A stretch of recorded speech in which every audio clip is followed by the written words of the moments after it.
Gulliver's Travels by Jonathan Swift. Part 2. A Voyage to Brobdingnag. Chapter 3. The author sent for to court. The queen buys him of his master the farmer, and presents him to the king. He disputes with his majesty's great scholars. An apartment at court provided for the author. He is in high favour with the queen. He stands up for the honour of his own country. He quarrels with the queen's dwarf. The frequent labours I underwent every day made, in a few weeks, a very considerable change in my health. The more my master got by me, the more insatiable he grew. I had quite lost my stomach, and was almost reduced to a skeleton. The farmer observed it, and concluding I must soon die, resolved to make as good a hand of me as he could. While he was thus reasoning, and resolving with himself, a sardral, or gentleman usher, came from court, commanding my master to carry me immediately thither, for the diversion of the queen and her ladies. Some of the latter had already been to see me, and reported strange things of my beauty, behaviour, and good sense. Her Majesty, and those who attended her, were beyond measure delighted with my demeanour. I fell on my knees and begged the honour of kissing her imperial foot. But this gracious princess held out a little finger towards me, after I was set on the table, which I embraced in both my arms, and put the tip of it with the utmost respect to my lip. She made me some general questions about my country and my travels, which I answered as distinctly in as few words as I could. She asked, whether I could be content to live at court? I bowed down to the board of the table, and humbly answered, that I was my master's slave, but if I were at my own disposal, I should be proud to devote my life to her Majesty's service. So then she asked my master, whether he was willing to sell me at a good price. He, who apprehended I could not live a month, was ready enough to part with me, and demanded 1,000 pieces of gold, which were ordered him on the spot, each piece being about the bigness of 800 moidores, but allowing for the proportion of all things between that country and Europe, and the high price of gold among them, was hardly so great a sum as 1,000 guineas would be in England. I then said to the queen, since I was now her Majesty's most humble creature and vassal, I must beg the favour, that Glumdalclitch, who had always tended me with so much care and kindness, and understood to do it so well, might be admitted into her service, and continue to be my nurse and instructor. Her Majesty agreed to my petition, and easily got the farmer's consent, who was glad enough to have his daughter preferred at court, and the poor girl herself was not able to hide her joy. My late master withdrew, bidding me farewell, and saying he had left me in a good service, to which I replied not a word, only making a slight bow. The queen observed my coldness, and when the farmer was gone out of the apartment, asked me the reason. I made bold to tell her Majesty that I owed no other obligation to my late master than his not dashing out the brains of a poor harmless creature found by chance in his fields, which obligation was amply recompensed by the gain he had made in showing me through half the kingdom, and the price he had now sold me for. That the life I had since led was laborious enough to kill an animal of 10 times my strength. That my health was much impaired by the continual drudgery of entertaining the rabble every hour of the day, and that, if my master had not thought my life in danger, her Majesty would not have got so cheap a bargain. But as I was out of all fear of being ill-treated under the protection of so great and good an empress, the ornament of nature, the darling of the world, the delight of her subjects, the phoenix of the creation, so I hoped my late master's apprehensions would appear to be groundless, for I had already found my spirits revive, by the influence of her most august presence. This was the sum of my speech, delivered with great improprieties and hesitation. The latter part was altogether framed in the style peculiar to that people, whereof I learned some phrases from Glumdalclitch, while she was carrying me to court. The queen, giving great allowance for my defectiveness in speaking, was, however, surprised at so much wit and good sense in so diminutive an animal. She took me in her own hand, and carried me to the king, who was then retired to his cabinet. His Majesty, a prince of much gravity and austere countenance, not well observing my shape at first view, asked the queen, after a cold manner, how long it was since she grew fond of Spluknuck, for such it seems he took me to be, as I lay upon my breast on her Majesty's right hand. But this princess, who has an infinite deal of wit and humour, set me gently on my feet upon the scrutoire, and commanded me to give his Majesty an account of myself, which I did in a very few words. And Glumdalclitch, who attended at the cabinet door, and could not endure I should be out of her sight, being admitted, confirmed all that had passed from my arrival at her father's house. The king, although he be as learned a person as any in his dominions, had been educated in the study of philosophy, and particularly mathematics. Yet, when he observed my shape exactly, and saw me walk erect, before I began to speak, conceived I might be a piece of clockwork, which is, in that country, arrived to a very great perfection, contrived by some ingenious artist. But when he heard my voice, and found what I delivered to be regular and rational, he could not conceal his astonishment. He was by no means satisfied with the relation I gave him of the manner I came into his kingdom, but thought it a story concerted between Glumdalclitch and her father, who had taught me a set of words to make me sell at a better price. Upon this imagination he put several other questions to me, and still received rational answers, no otherwise defective than by a foreign accent, and an imperfect knowledge in the language, with some rustic phrases which I had learned at the farmer's house, and did not suit the polite style of a court. His Majesty sent for 3 great scholars, who were then in their weekly waiting, according to the custom in that country. These gentlemen, after they had a while examined my shape with much nicety, were of different opinions concerning me. They all agreed that I could not be produced according to the regular laws of nature, because I was not framed with the capacity of preserving my life, either by swiftness, or climbing of trees, or digging holes in the earth. They observed by my teeth, which they viewed with great exactness, that I was a carnivorous animal. Yet most quadrupeds, being an overmatch for me, and field mice, with some others, too nimble, they could not imagine how I should be able to support myself, unless I fed upon snails and other insects, which they offered, by my learned arguments, to conceive that I could not possibly do.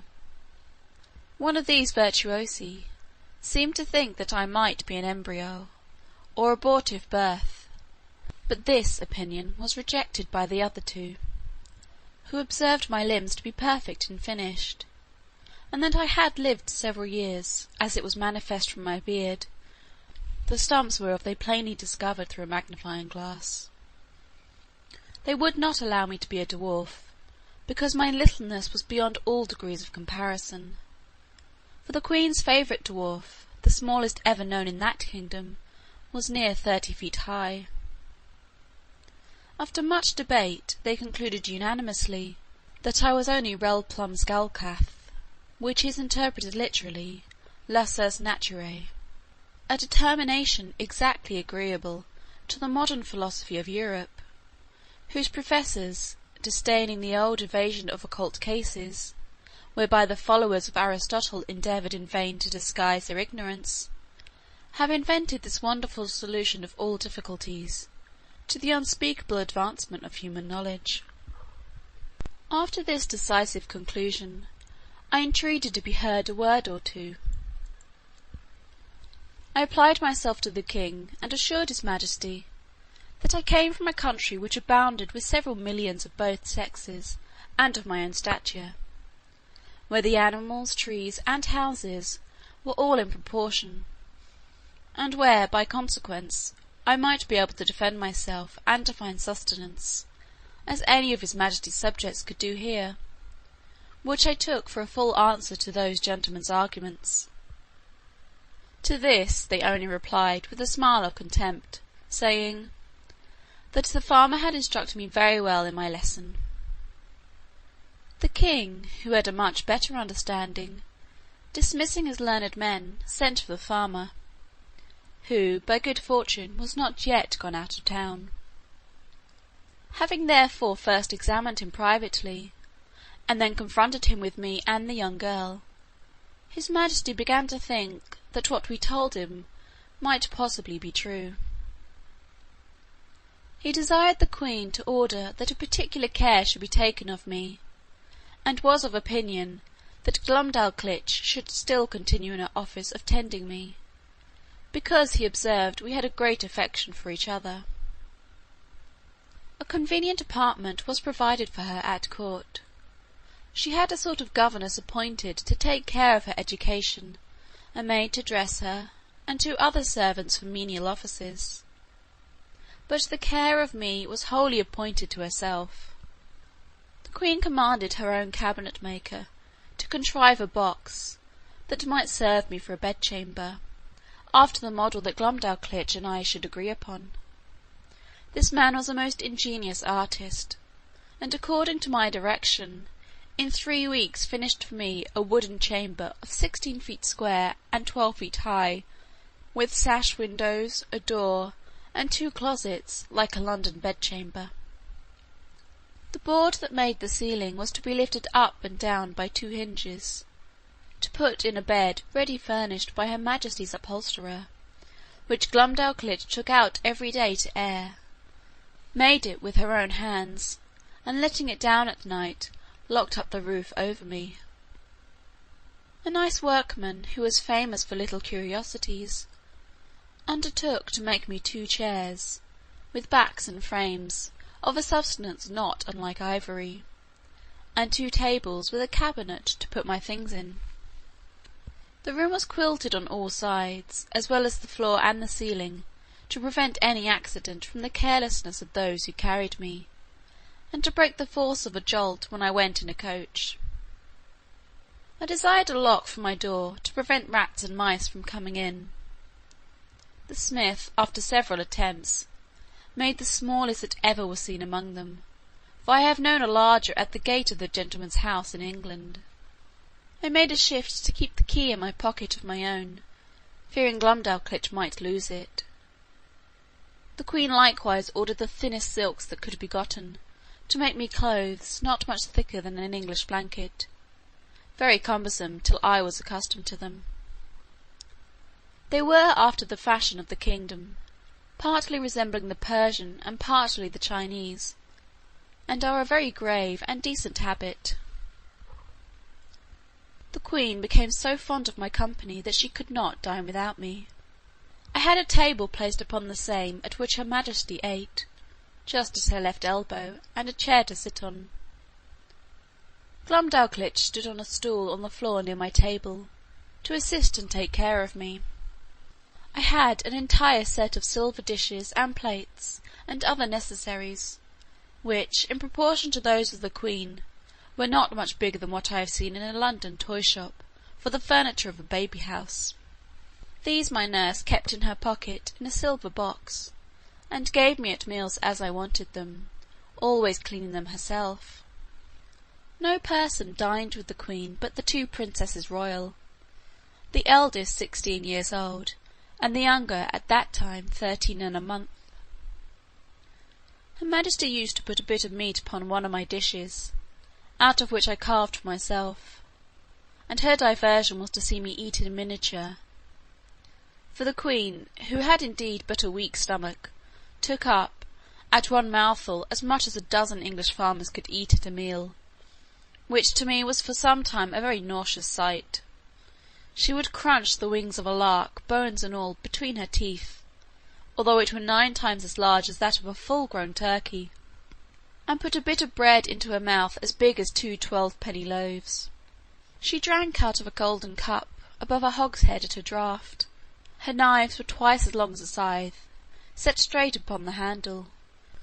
The spoons, forks, and other instruments were all in the same proportion. I remember when Glumdalclitch carried me, out of curiosity, to see some of the tables at court, where 10 or a dozen of these enormous knives and forks were lifted up together. I thought I had never till then beheld so terrible a sight. It is the custom that every Wednesday, which, as I have observed, is their Sabbath, the king and queen, with the royal issue of both sexes, dine together in the apartment of his majesty, to whom I now became a great favourite, and at these times my little chair and table were placed at his left hand, before one of the salt cellars. This prince took a pleasure in conversing with me, inquiring into the manners, religion, laws, government, and learning of Europe, wherein I gave him the best account I was able. His apprehension was so clear, and his judgment so exact, that he made very wise reflections and observations upon all I said.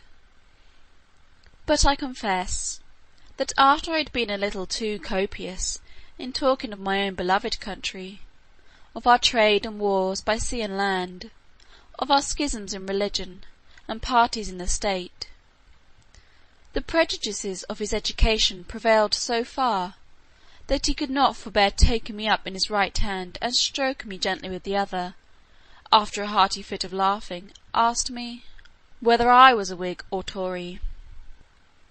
Then turning to his first minister, who waited behind him with a white staff, near as tall as the mainmast of the royal sovereign, he observed, "How contemptible a thing was human grandeur, which could be mimicked by such diminutive insects as I, and yet," said he, "I dare engage these creatures have their titles and distinctions of honour. They contrive little nests and burrows, that they call houses and cities. They make a figure in dress and equipage.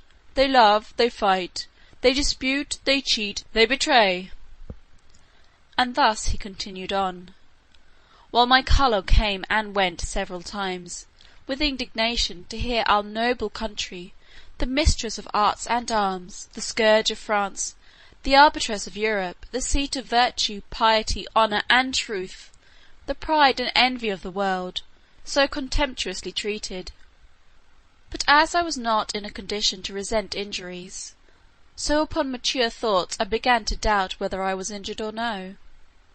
For after having been accustomed several months to the sight and converse of these people, and observed every object upon which I cast mine eyes to be of proportional magnitude, the horror I had at first conceived from their bulk and aspect was so far worn off, that if I had then beheld a company of English lords and ladies in their finery and birthday clothes, acting their several parts in the most courtly manner of strutting, and bowing, and prating, to say the truth, I should have been strongly tempted to laugh as much at them as the king and his grandees did at me. Neither indeed could I forbear smiling at myself, when the queen used to place me upon her hand towards a looking glass, by which both our persons appeared before me in full view, and there could be nothing more ridiculous than the comparison, so that I really began to imagine myself dwindled many degrees below my usual size. Nothing angered and mortified me so much as the queen's dwarf, who being of the lowest stature that was ever in that country, for I verily think he was not full 30 feet high, became so insolent at seeing a creature so much beneath him, that he would always affect to swagger and look big as he passed by me in the queen's antechamber, while I was standing on some table talking with the lords or ladies of the court, and he seldom failed of a smart word or two upon my littleness, against which I could only revenge myself by calling him brother, challenging him to wrestle, and such repartees as are usually in the mouths of court pages. One day, at dinner, this malicious little cub was so nettled with something I had said to him, that raising himself upon the frame of her majesty's chair, he took me up by the middle as I was sitting down, not thinking any harm, and let me drop into a large silver bowl of cream, and then ran away as fast as he could. I fell over head and ears, and if I had not been a good swimmer, it might have gone very hard with me. For Glumdalclitch, in that instant, happened to be at the other end of the room, and the queen was in such a fright that she wanted presence of mind to assist me. But my little nurse ran to my relief, and took me out, after I had swallowed above a quart of cream. I was put to bed. However, I received no other damage than the loss of a suit of clothes, which was utterly spoiled. The dwarf was soundly whipped, and as a further punishment forced to drink up the bowl of cream into which he had thrown me. Neither was he ever restored to favour, for soon after the queen bestowed him on a lady of high quality, so that I saw him no more, to my very great satisfaction, for I could not tell to what extremities such a malicious urchin might have carried his resentment. He had before served me a scurvy trick, which sent the queen a-laughing, although at the same time she was heartily vexed, and would have immediately cashiered him, if I had not been so generous as to intercede. Her Majesty had taken a marrow-bone upon her plate, and after knocking out the marrow, placed the bone again in the dish erect, as it stood before. The dwarf, watching his opportunity, while Glumdalclitch was gone to the sideboard, mounted the stool that she stood on to take care of me at meals, took me up in both hands, and squeezing my leg together, wedged them into the marrow-bone above my waist, where I stuck for some time, and made a very ridiculous figure. I believe it was near a minute before any one knew what was become of me, for I thought it below me to cry out. But as princes seldom get their meat hot, my legs were not scalded, only my stockings and breeches in a sad condition. The dwarf, at my entreaty, had no other punishment than a sound whipping. I was frequently rallied by the queen upon account of my fearfulness, and she used to ask me whether the people of my country were as great cowards as myself. The occasion was this. The kingdom is much pestered with flies in summer, and these odious insects, each of them as big as a Dunstable lark, hardly gave me any rest while I sat at dinner, with their continual humming and buzzing about mine ears. They would sometimes alight upon my victuals, and leave their loathsome excrement or spawn behind, which to me was very visible, though not to the natives of that country, whose large optics were not so acute as mine in viewing smaller objects. Sometimes they would fix upon my nose or forehead, where they stung me to the quick, smelling very offensively, and I could easily trace that vicious matter which our naturalists tell us enable those creatures to walk with their feet upwards upon a ceiling. I had much ado to defend myself against these detestable animals, and could not forbear starting when they came on my face. It was the common practice of the dwarf to catch a number of these insects in his hand, as schoolboys do among us, and let them out suddenly under my nose, on purpose to frighten me, and divert the queen. My remedy was to cut them in pieces with my knife as they flew in the air, wherein my dexterity was much admired. I remember, one morning, when Glumdalclitch had set me in a box, upon a window, as she usually did in fair days to give me air, for I durst not venture to let the box be hung on a nail out of the window, as we do with cages in England. After I had lifted up one of my sashes, and sat down at my table to eat a piece of sweet cake for my breakfast, above 20 wasps, allured by the smell, came flying into the room, humming louder than the drones of as many bagpipes. Some of them seized my cake, and carried it piecemeal away. Others flew about my head and face, confounding me with the noise, and putting me in the utmost terror of their stings. However, I had the courage to rise and draw my hanger, and attack them in the air. I dispatched 4 of them, but the rest got away, and I presently shut my window. These insects were as large as partridges. I took out their stings, found them 1.5 inches long, and as sharp as needles. I carefully preserved them all, and having since shown them, with some other curiosities, in several parts of Europe, upon my return to England I gave 3 of them to Gresham College, and kept the 4th for myself. End of Chapter 3, Part 2.